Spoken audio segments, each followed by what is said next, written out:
And ward के जो personal तैनात रहते हैं, चाहे कोई मीडिया का पर्सनल जाए, आप या मैं जाए पास लेके, जो हमारी साथी जाती है, अगर वो हाउस के अंदर जाएंगी तो उनकी फिजिकल फ्रिस्किंग होती है, वो एक मेटल बैरियर से निकलते हैं और उसके बाद कुछ भी ले जाना अलाउड, यहां तक कि मोबाइल फोन तक ले जाना अलाउड नहीं है। अंदर संसद के अंदर मोबाइल फोन तक ले जाना अलाउड नहीं है।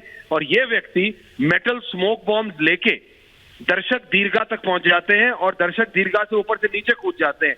इसका मतलब ना कोई पार्लियामेंट का वॉच एंड वार्ड पर्सनल उस समय दर्शक दीर्घा में था और ना ही इसका मतलब पार्लियामेंट सिक्योरिटी का कोई पर्सनल बाहर था, क्योंकि अगर मैनुअल फ्रिस्किंग हुई होती या अगर कोई भी व्यक्ति जो बॉम्ब स्कैनर्स होते हैं अगर उससे निकलता, मेटल स्कैनर्स जो होते हैं उससे निकलता, तो वो ये मेटल जो ये स्मोक बॉम्ब होता है उसको ले जाके पार्लियामेंट में कूद नहीं पाता। आपको समझना पड़ेगा 8 Z+ सिक्योरिटी पर्सनल उस समय संसद के अंदर थे, राहुल गांधी थे, लेकिन अगर प्रधानमंत्री अंदर होते तो क्या होता? गृह मंत्री अंदर होते, रक्षा मंत्री अंदर होते, पार्लियामेंट की सुरक्षा सर्विस को जवाब देना पड़ेगा।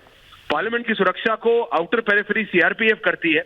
एक आदमी, एक गाड़ी, संसद की गाड़ी, अगर एक सिटिंग एमपी की गाड़ी हो, अगर वो भी बैरियर को टच कर जाती है तो एक प्रोटोकॉल होता है। यहाँ पे एक व्यक्ति जो पास बनवा के आया है, ठीक है, माना पास है उसके पास, लेकिन वो दर्शक दीर्घा में एक मेटल स्मोक बॉम्ब लेके अंदर कैसे घुसा?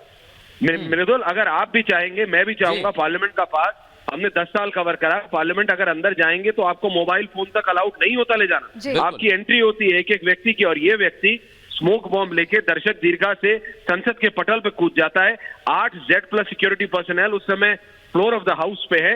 ये पार्लियामेंट की सुरक्षा सर्विस को जवाब देना पड़ेगा, पार्लियामेंट के वॉच एंड वार्ड को जवाब देना पड़ेगा। ये सिर्फ पत्रकार वार्ता करके निकला नहीं जा सकता और ये एक वेल कोऑर्डिनेटेड एफर्ट है। आप देखिए, संसद के बाहर 2 व्यक्ति, संसद के अंदर 2 व्यक्ति, तो ये इंटेलिजेंस को भी जवाब देना पड़ेगा, क्योंकि कहीं ना कहीं it's a major intelligence failure as well, कि इंटेलिजेंस को पता ही नहीं था कि हो क्या रहा है। संसद चल रही है, प्रधानमंत्री वहां रहते हैं और ज्यादातर टाइम जब पार्लियामेंट चल रही होती है तो पार्लियामेंट तो प्रधानमंत्री साउथ ब्लॉक से नहीं, प्रधानमंत्री संसद में जो उनका स्थित दफ्तर है वहां से कार्यरत होते हैं, वहां से काम करते हैं। संसद बंद भी हो जाती है तो भी प्रधानमंत्री 10-10, 11-11 बजे तक संसद के अंदर से काम करते हैं, सुबह 9-10 बजे आ जाते हैं। ऐसे में जबकि प्रधानमंत्री संसद के अंदर है या नहीं इसकी भी कॉन्फर्मेशन आनी है, लेकिन ये सुरक्षा का बड़ा चूक है। There is a DCP level officer जिसको कि संसद की सुरक्षा की, इंटरनल सिक्योरिटी की जिम्मेदारी दी है।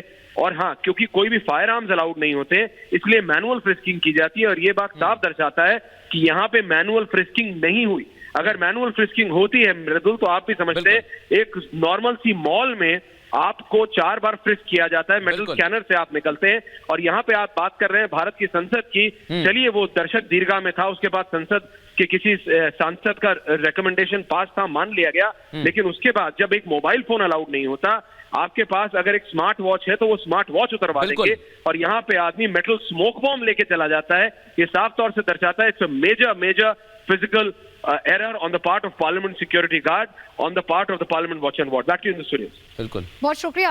ऐश्वर्या कपूर हमारे एग्जीक्यूटिव एडिटर बता रहे थे कि कैसे ये पूरी घटना सामने आई है और ये बहुत बड़ा सिक्योरिटी लैप्स है अपने आप में, क्योंकि फ्रिस्किंग कई लेवल्स पर होने के बावजूद जब आपको मोबाइल तक अलाउड नहीं है, ऐसे में ये कलर बम लेकर पहुंच जाना अपने आप में सवाल खड़े करता है। लोमस हमारे साथ, हमारे सहयोगी जुड़े हुए हैं। लोमस, जानकारी मिली, आप बता भी रहे थे कि डिटेन किया गया है, तो डिटेन करके क्या जहां आप मौजूद हैं उसी थाने में लाया गया है और कुछ डिटेल्स निकलकर सामने आई हैं? कहां का ये शख्स है, क्योंकि 2 अलग-अलग घटनाएं हुई हैं और बताया जा रहा है ये भी इंटरकनेक्टेड है, आपस में जुड़ी हुई हैं।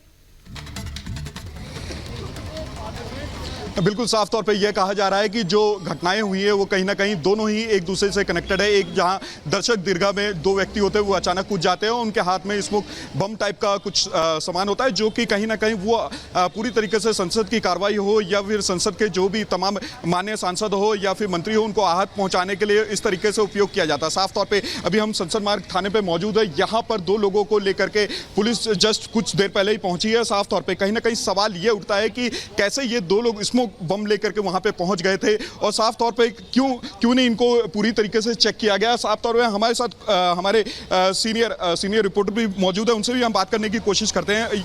जिस तरीके से आपने